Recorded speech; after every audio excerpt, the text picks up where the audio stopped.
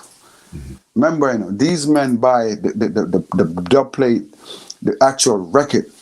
So now, when it's time for you to record, they look at you and they're like, "We're recording your vocals straight to the plate."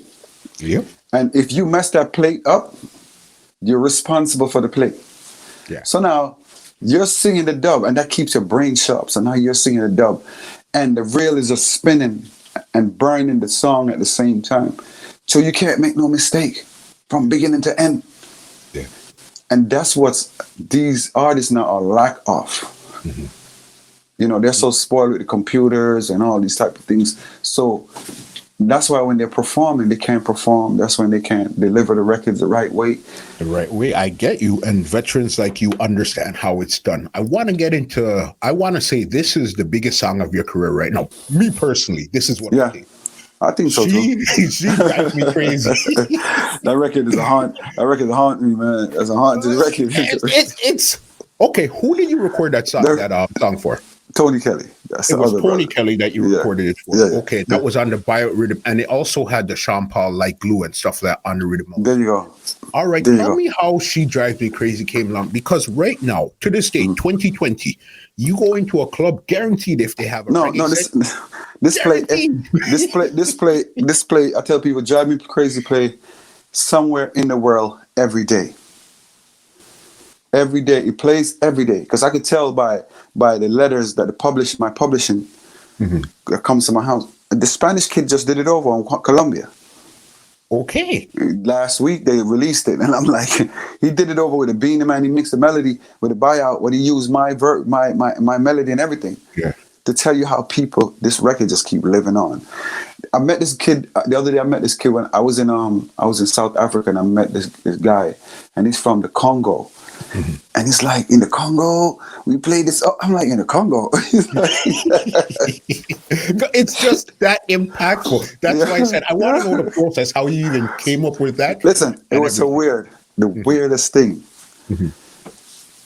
Dave Kelly always cusses his brother and saying his brother don't never build a camp for himself, which is true.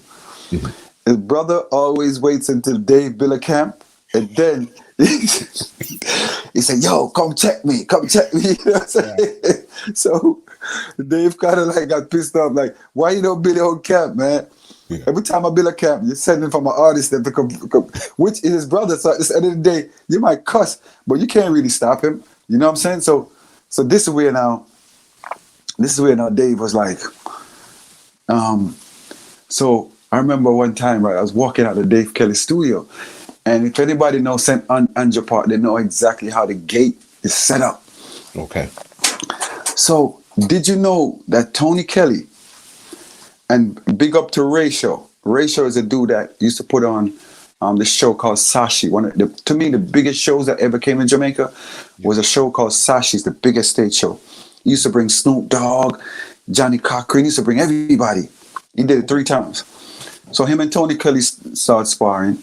Did you know these guys was outside sitting? That's how I know this song is magical. You know, they were sitting outside, lay wait in me. Dave don't know, but they outside, like, they're sitting in the cut, waiting for me to walk out. You know what I'm saying? So I walk out the studio yard, and I see this truck park up, and the truck make a U-turn. No, the truck pulls off and pull down to me and say, "Yo, that when I look at Tony Kelly, I ratio the church. Neatly, I Dave them inside, nobody know what going. So when I see Tony pull up, I'm looking behind me, making sure nobody now come. Dave now come, nobody now come. I'm like, so Tony said to me, yo, man, I have something up a yard for you. Come check me. And then Ratio in the background, like an echo, said, yeah, man, come up a yard, man, something up the field. You know what I'm saying? And they just pressed gas and made a U-turn and left. And I was like, I said to myself, what is? Yeah. So now I can't let Dave know I'm going up to the yard. The next day I was up there. Nobody knows I'm up there. And when I heard the rhythm, I'm like, what the? I said, what this? I said, no, man, this already not terrible. So we started vibing and writing, and Tony was going through his thing, I was going through my thing. So the lyrics, if you listen to the lyrics, it's all true. You know, it's reality. Okay. So we going through this kind of vibe, but the way I recorded the song, I've never done another song. I recorded another song like that. What I did, what Tony did, I did the background vocals first. And when I did the background vocals, I'm not gonna lie, I tell people, and believe me, I went into the studio to record at 5 o'clock the evening, and I came out the booth only twice, and I was in the booth till 1 o'clock the next morning. No, I never forget. I was in the booth from 5 till 1 the next morning, doing just background vocals. And I came out the studio twice. And we had the AC, you know, you don't record with AC, so you know how wet. So I think I was so deserving of his record. So after I was done the background vocals, he said to me, all right, listen, a month later, we're going to do the lead. That's how we approached this record. So 1 month later, I came back, boom, she's got the touch and love so much. And when I finished recording it, he said to me, all right, yeah, man, we're going to get a month and listen and come back and record it again. I was like, what the I'm like, yo, what the money I dealing, man? After me happy, so we done the record now. Yeah. So, yo, I walk away. Next thing I know, I got to come back and record this record again, bro. I came back and record again. So, chilling. I didn't know the impact of the record. Even though, you know, you as an artist, you never know what a record is going to do. You know, we always say, that one is big, I eat that one is the baddest thing. But it's undecisive until the people hear the record and they decide. Yo, from the rhythm drop, brethren. I remember we did a show at the University of Florida. Yeah. The Gators. It was me, Beanie Man, Sean Paul, a whole bunch of us. TOK. And I remember Beanie Man was the first. I remember Beanie Man performed his record with his band. And I was listening to it, and I'm like, Jano, the groove and the way the students was acting, the way the students was just, because a lot of Spanish kids, and I realized this rhythm was gonna grab different people from all walks of life, man. Because you look and you see cultures just in there, like just vibing, this dance is going crazy. And this is the first time they're hearing it. Because you know, Beanie's the type of you, when he does a record and he like it, if he'll record it tonight, and you go up the road and hear him on some song doing the song, and that's how him and Dave Kelly couldn't get along, because he always leaked Dave Kelly stuff. You know what I'm saying? Because Beanie's an excited youth, and Beanie like something. Beanie does, yo, I found it. Let's go. Yeah, Beanie be like, I just recorded something for Dave Kelly tonight, and it'll come mash up around and start DJing it. And Dave be like, Jesus, I told this dude not to do that. But Beanie man love music, so he can't help himself, man. His skin be itching. So anyway, when the rhythm just started running, brethren, and the song changed my life in so many ways, in good and bad. You get what I'm saying? Why would you say in a bad way? Give me one bad experience why it changed it. Because I think Tony Kelly made a mistake, even though it was profitable, which I didn't want to do. I didn't know that after 6 months anybody could record your song. This kid came and stuck me up, him and his record company, Atlantic Records. And of all the records he want to do is my record. Kevin Little. What? Yeah, wanted to do Overdrive Me Crazy. Boom, bam, boom, bam, boom. So they called me up to Atlantic Records. This guy named I don't even call his name. This man that he's a VP at Atlantic. I think he still is. And he calls me up there, and I tell people, man, it's reality, and I don't want nobody to get upset, but sometimes your pretty color can get in your way. And when I went up there, and when he met me and saw my complexion, it really changed a lot. You get me? It really, he thought I was this light-skinned dude, man. You know what I'm saying? I guess from the vocals, he thought he was just some light-skinned dude that was doing this record. Yeah. And he never gave me a deal. You get what I'm saying? He never gave me a deal. He's the same one that signed Sean Paul and a whole bunch of different people, but he's just Jewish dude, man. Never gave me. He started coming to me, yo, find some groups and let's sign some groups. All of a sudden, it's not about me no more. Yeah. So that's when they said, but I'm a strong individual, man, even up till today, you know. Yeah. I just know that I'm that great. So nothing, and I tell you, and this is where 20 years or whatever before, not even 20 years, all these years before, set me up for this to be strong at this time in my life. The Apollo set me up to be strong for all these times in my life. You get me? So when I he said to me, we want you to do this song with Kevin Little is going to go into the movie Under the Sunset, which it did go in the movie. And if you listen to the song with Kevin Little singing, all you're hearing is me. If you even right now, when you go on stage, you use my background vocals. And I'm like, bro, you don't feel no kind of way? I didn't realize that, boss. I said, you don't feel no kind of weight? You get me? You don't feel no kind of... The record was taken off in America. Every radio station, top 40 radios, added this record. Chicago, Indiana, everybody was just putting this record on their stuff. You know what he did? One day I called him to find out what was going on. Cause supposed to do something. But he realized that I was gonna benefit more from the record on that level. Did you know him and his managers pulled the record? And when I asked him what happened, you know what they said? Listen to him now. He said, yo, that's not my record, that's your record. And I'm like, you stupid. Because you don't even realize you're gonna sell millions of records. You're not looking, but because of bad mind, the man actually stopped the record me down. That doesn't even make sense. And then they drop him off the label. And he owes them money. So I said, look at this. Y'all hear my song, want to be greedy and grab onto my record, and now you get the perfect opportunity. But because I'm going to benefit on a majors than you are, not even than you are, but because I'm going to benefit, you guys pull the record. Him and his manager, Allison, whatever her name is. Wow. It's just the music business. It's just so many up, so many down, so many round the corners. That's why somebody like you. But I realized, I tell him, listen, you could make good moves. There's a lot of good artists out there that sells album. All right, look at even Shaggy. If you listen, it wasn't me and all these songs. He's not the one that's making the record, really, but it's his record. Okay. He's doing meaning the hook. To me, the hook is what makes a record. For sure. It wasn't me. Who was singing the hook? Even the song with him and Raven, Shorty, you're my angel. That's what you always remember. But Shaggy knows business. So Shaggy, me no business. And my album it sell. You understand? Yeah, it's selling my album. Who's the one that's gonna benefit from it? It's me. This dude couldn't see the big picture. Crazy. You get me? Crazy.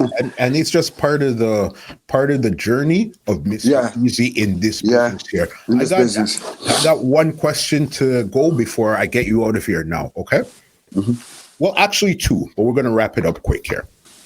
When it comes to Mr. Eazi right now, when you try to search Mr. Eazi, there's another listen, that comes up. He grew up, that's what I tell you, I go through a lot.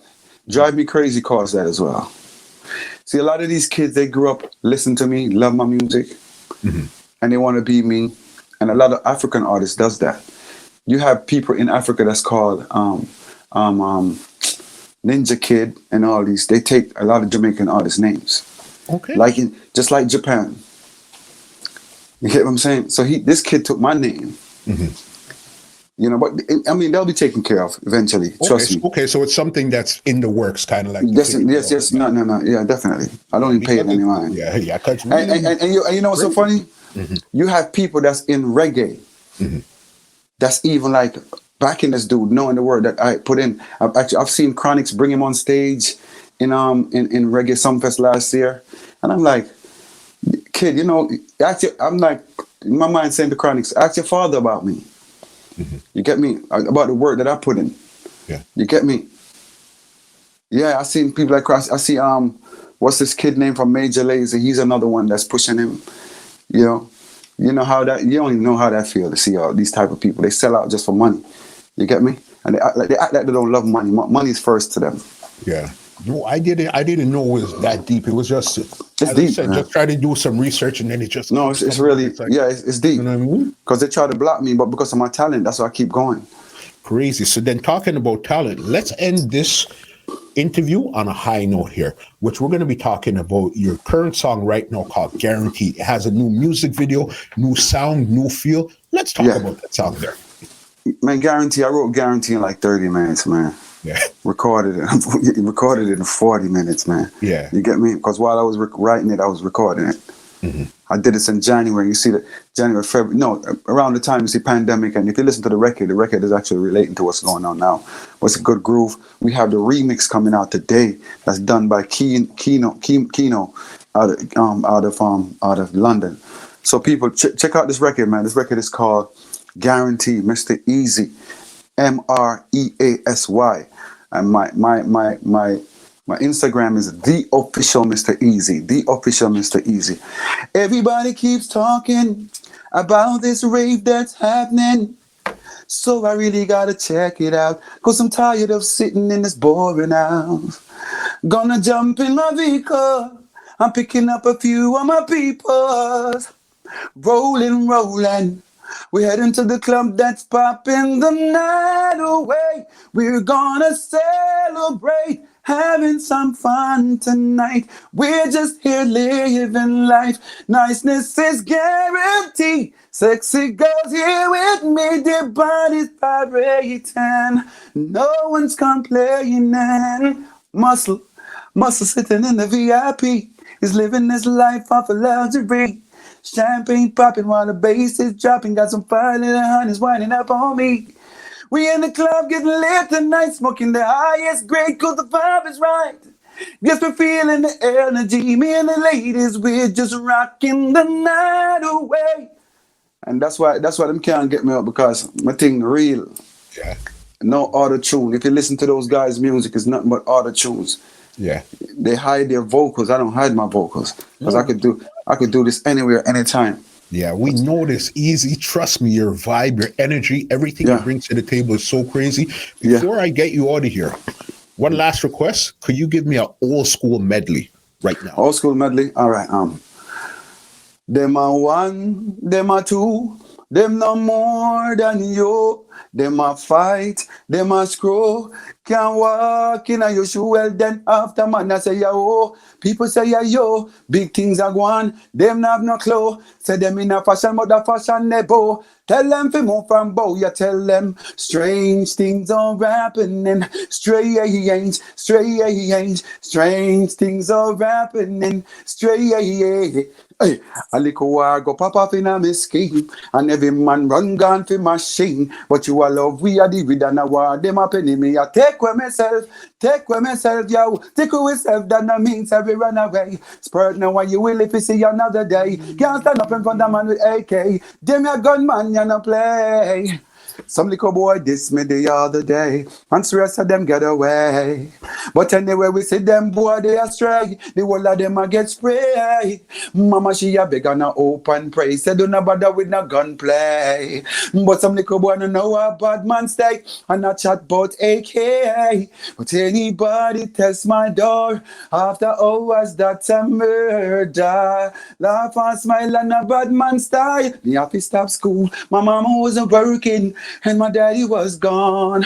I got my first tool when I was 13 and me around the place warm. Then I got older and found myself a wife, struggling daily to have a better life. But then I'm riding for a fall with my back against the wall. All when me angry, me still a stand tall. But anytime you hear me pitting them ball, must I tell them gunshots start rain again. I don't wanna be a memory, but I see no other solution. Don't you know that she opens up her legs wide and she lets me inside? Say that I'm the man to give her the whoa, whoa, whoa, whoa, whoa. Don't you know that she opens up her legs wide and she lets me inside? Say that I'm the man to give her. Bad man I make bugger nice and tell her man God this and we are that and we are what. Rude boy no show vibes. Anytime we ready to commit murder, we treat you very nice and make you think everything smooth and proper, and we give you the surprise. Well, I wanna name the silent killer. Yo, shh, kill him in a silence. The bag talk right now with yo. She drive me crazy on and on, cause she's having my baby. On and on, she drive me crazy. On and on, strangest thing just happened to me. Babylon locked me up for just 1 ounce of chocolate. I'm a musician, it's just too old I'm ready. Bridgins and bridgins tell me all agree. Yo, when we say bash, girl we hot and well trash. Clothes not trash out like bag, so make a girl chat. Cause you have secret for that. I will leap a man and done that. Muscle now, no girl.